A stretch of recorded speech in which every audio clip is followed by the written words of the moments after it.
Could you pass me the drill, please, Adam?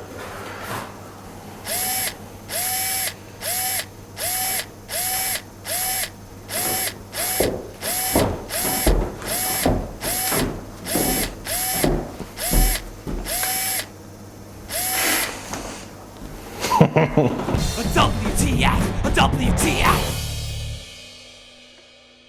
Hello there, how are you? I am Ross from Cultaholic.com. You are my sexual wank pheasants, and it is that bastard time of the week once again where I take a look at all of the WTF moments from WWE Raw. And we kick things off with Kevin Dunn, who had clearly fallen asleep at the wheel while the seemingly endless review of last week's show was going on at the start of this week's show. Startled by the Braun-gasm at the start of Braun Strowman's theme, Kevin was clearly startled, woken, not like that now, woken by the loud noise which caused him to thrash forwards one of his massive gnashes, hitting a button to change to that camera shot there, which clearly wasn't supposed to be seen. Thankfully for Kevin, he had a very much quiet and uneventful night from here on out.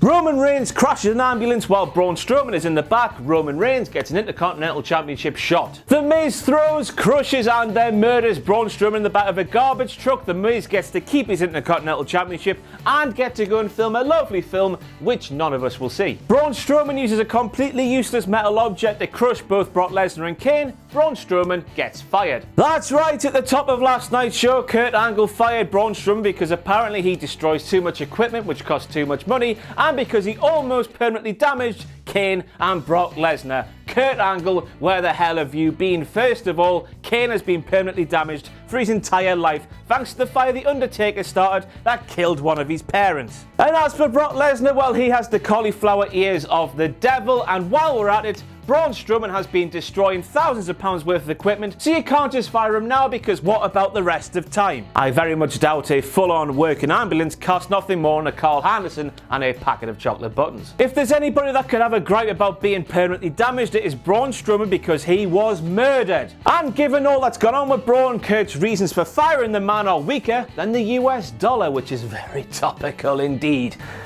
You know when Anna asked Elsa if she wanted to build a snowman? Well, she asked Elsa, she didn't ask you. That pun there should not exist. Now, it's a shame that Alicia Fox isn't called Elisa Moose, because when she ran at the back of this shot here, I could have said, there is a moose, a loose, a boot this hoose. But since she isn't, since she's called Fox, I guess we'll have to settle with a fox, jukebox, cowpox, these crocs.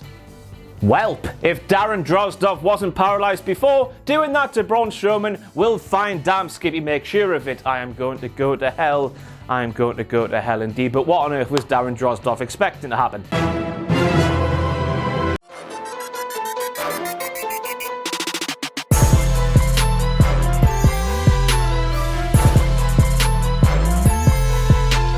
And we kick things off with Booker T, who is describing Cesaro and Sheamus, claiming that they knew how important last night was. They didn't want to be distracted, and this could be the career of these two. They're just words in some random order.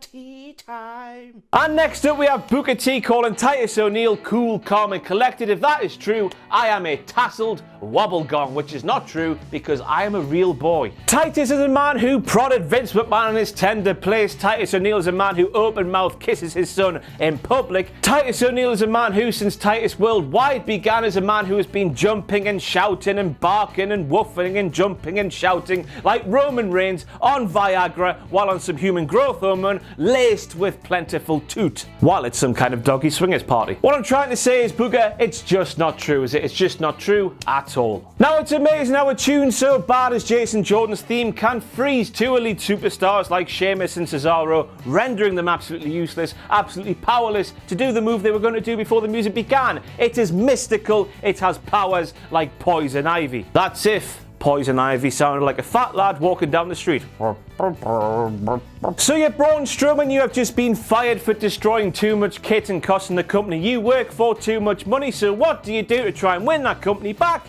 You destroy even more equipment, costing that company you're trying to win back even more money. Now let's see how much Braun was racking up last night. Sam, if you can create some sort of children in need totalizer here, that would be very much appreciated. I've got some reading to do. So we have a team of security, Bear Coin. We have an LCD plasma TV screen, Bear Coin. We have Kurt Angle's favourite lamp which he rubs every single day, bear coin. A table which a security guard was thrown through, bear coin. A round table in catering, bear coin. The life of Kurt Hawkins and another table in catering, bear coin. The food and the plates on the table at Kurt Hawkins' life was sent through, bear coin. Then finally, and most importantly of all, we have that chocolate cake that Braun Strowman contaminated with heavy breathing and big sweaty hands, bear coin. That totalizer should read bear coin. And still Braun continued in his quest to win back his now former employees. He threw a dumpster into some chairs, bear coin added here. Now I know that people have been rejoicing because Kurt Angle called Braun Strowman a white elephant and that Kurt Angle made a big old hoo-ha about WWE's production trucks costing $12 million, but I have two things on my mind here. $12 million to make your show look like it's been edited by somebody with Parkinson's while sitting on top of a jackhammer? Really? And then we have Kurt Angle saying $12 million while looking like that, and then this not following up immediately after? There he goes, the bucky tooth bastard. Now Braun Strowman might be costing WWE bear coin during this episode. What he's done there by scaring off Kevin Dunn is saved WWE roughly $4.8 million a year. Wow. And with the bucky beaver gone, that means that WWE can employ somebody who actually likes wrestling, doesn't cut the show like somebody's mashing a bloody carrot. Rejoice everybody. Jesus, come on in here. Shabba. Look at this numpty in the blue shirt here. Seconds before Braun Strowman exited that production truck through a door to his left just in front of him, yet he's checking for Braun in the distance. Milk your moment, you spotlight monkey. Jesus Christ, I didn't mean Jesus Christ. Add bear coin to the totalizer, Sam. Braun Strowman pushed over yet another vehicle, but this time WWE didn't give the game away like they did with the blocks under the wheels under that ambulance. Is there anything this man can't do? But something took me completely out of the moment. That camera shot there with bare people just stood there doing nothing. It's just like the fake taxi camera shot WWE had in the back of the car that Shane McMahon had his head put through. It just completely ruins it as a man lifts a lorry by himself. What am I smoking? Sass for days. That woman there was probably asked to stop Braun Strowman, but she was like, what? Oh, hell no. Huh?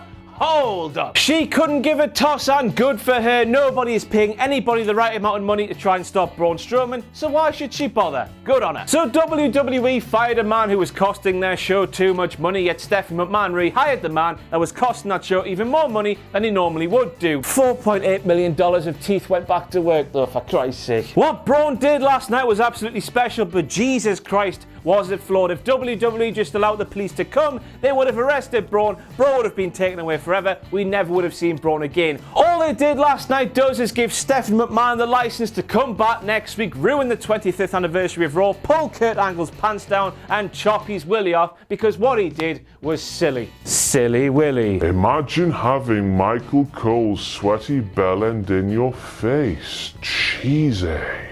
So Paige is no longer on the Royal Rumble poster. It looks like the rumours are true and WWE did not give her a send-off. That's a bit crap, isn't it? 25 years old, she's had her entire career taken away from her, and all WWE do is kind of sweep it under the carpet, hoping that we don't notice. Scandalous stuff, but there's absolutely no question about it. When Paige saw this, she went straight to her good pal and said, Charlotte, why don't they care about me? Corey Graves claims that Michael Cole is not a competitor and he isn't an athlete. First of all, Corey pal, are you dizzy blood? Just look at him. And second of all, Michael Cole is more of a competitor than The Undertaker ever will be. Who is undefeated at WrestleMania, I hear you ask? It's Michael Cole, not The Undertaker. Now I know Michael might be an easy horse to beat with some kind of dead stick, but let's give the guy credit where it's due. He's fit AF and he's undefeated at WrestleMania. I can't believe I just said that. Here's a direct quote from Booker T. Everybody's win streak comes to an end except Mayweather's. So not everybody's win streak comes to an end, then you're doing my job for me. Tea time. Did anybody else find it weird how certain Booker T was that Asuka was going to lose to Nia Jax? Ask a girl to take her to deep water, but I don't think she can. Nia Jax has lost 27 matches to Asuka without reply. One of these matches even took place on an NXT takeover at NXT Takeover The End. Booker T should know this, stopping him from saying nonsense like that. What am I on about? The man can't even put a coherent sentence out of his mouth. I'm expecting too much of him. Corey Graves telling Stephanie McMahon that she's made a huge mistake by rehiring Braun Strowman. What do you mean, huge mistake, Corey? The ball was there to be knocked out of the park and you fluffed it, you numpty. Stephanie didn't make a huge mistake. She, of course, made a grave mistake because you're Corey Graves. And next up, Booker T does not know the names of the revival. He calls them Dash and Wilder when of course we know it's Dash Wilder and Scott Dawson. This would be like calling Harlem Heat Booker and T instead of Booker and Stevie. And speaking of T, I pity the fool that gets names wrong. I do. So the revival called themselves professional wrestlers live on WWE Raw. I can't have been the only one sat there thinking they might as well have called themselves Dirty Mackems who hate the XFL, hate Linda McMahon, hope Vince McMahon dies, they love TNA. They could have called themselves many things. It would have all resulted in the same thing. They're going to get beat down by a group of legendary sports entertainers next week on Raw. It is written in the stars. Why are they doing this to the revival? And this time we have Corey having to go to Elias for being paid to write a song that in Corey's mind didn't have rhyming lyrics, even though Elias quite geniusly rhymed Mirage with Mizdaraj. What more do you want, Corey? He's not going to rhyme orange with sporange, is he, or something reckless like that? What more do you want, man? Tom Phillips didn't get the memo. Didn't he know that every single time Roman Reigns appears at the top of the rampway, you have to scream the big dog, or Vince McMahon goes round to your house and kills your mother? How else do you explain the fact that Michael Cole does it every single pissing time? Rest in peace, Mrs. Phillips. So according to Corey Graves, Roman Reigns wears the Intercontinental Championship proudly. I wouldn't say proudly at all. I'd say maybe saucily, like a little jacket over his shoulder, or maybe embarrassingly, like a sack of dirty spuds over his shoulder. Whatever it is, it's anything but proudly. Corey, when Roman Reigns is proud of the championship, he wears it round his waist as he does there. He's not doing that there, so he's not proud at all. Interesting, the person holding that sign there appears to have mistaken Roman Reigns for a horse or a reindeer. He's neither of those things. He's a dog. Dogs don't have reins, they have leads or leashes. That sign there should read, Roman, put your leash on me. Or to call a dog, Roman, just stick your cock in his. Daddy. Tea time. Booker T comparing Sonya Deville to Ken Shamrock in terms of somebody from the MMA world transcending into WWE had all me like, what the hell now? Hold up. Sonya was 2-1 in the MMA world. She had less MMA fights than Shinsuke Nax. You don't hear WWE hopping about Shinsuke Nax transitioning from the MMA world to professional wrestling world. Booker was talking about folk transitioning from MMA to WWE, not the other way around. So Corey brought up Brock Lesnar, which means made a grave mistake, Corey. So there's a sign there saying, can I join, with a picture of Paige on there, presumably asking Paige if that person can join Absolution. No doubt if you were to ask Paige if he could join Absolution, she would say, absolutely not, get your own club. But let me tell you, you can always join us here at Cultaholic. And next up we have Tom Phillips, who face fornicated the bejesus out of another line in commentary when he acted all baffled like a banoffee pie when Matt Hardy said, feed me to Heath Slater. I don't recall Tom Phillips having to go at Ryback when Ryback used to say feed me more while wanking off several cows. It's just two hungry men looking to eat other men. What is your problem, Tom, you inconsiderate fool? Don't buy the sun. And back with Tom Phillips, who face fornicated the poo out of yet another line on commentary when he claimed that Kurt Angle's firing of Braun Strowman sent Braun Strowman off like we've never seen him before.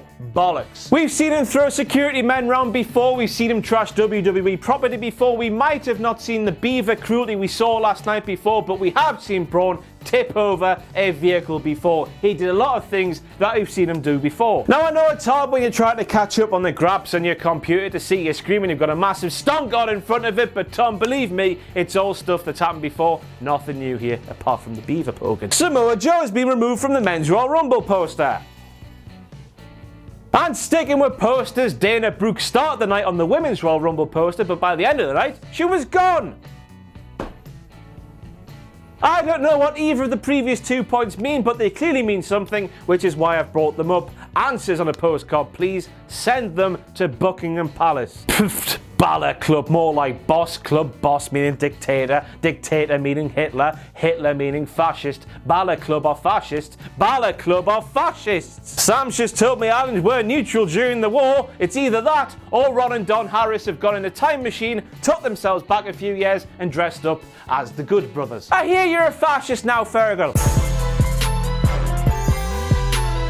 Now, Booker T saying that Seth Rollins and your boy Finn Balor are well past their respective injuries is all well and good, but Seth Rollins quite literally buggered his knee seconds before he said that, so it's not true at all. I'd say Seth, in terms of a percentage of how fit he was, about 60.5, if you catch me drift. Do you get me, fam? 60.5? 605 is where he took the nude. Tom Phillips face fornicating the part of yet another line of commentary when he claimed that wins and losses matter in WWE. I'll just allow you to read the tweets there from Road Doggy Dog. And see ya, the Alamo! First of all, that was not a 3 count. The referee was clearly repositioning himself. But who cares? The curb stomp is back and all is well with the world. What better way to celebrate Martin Luther King Day than by bringing back the curb stomp? But what about Vince McMahon though? What about the Today Show? What about the words curb stomp and WWE being plastered all over the United States? What about Finn Balor? What about concussions, which I don't think he suffered, by the way, because he was selling the neck for the entire match, setting up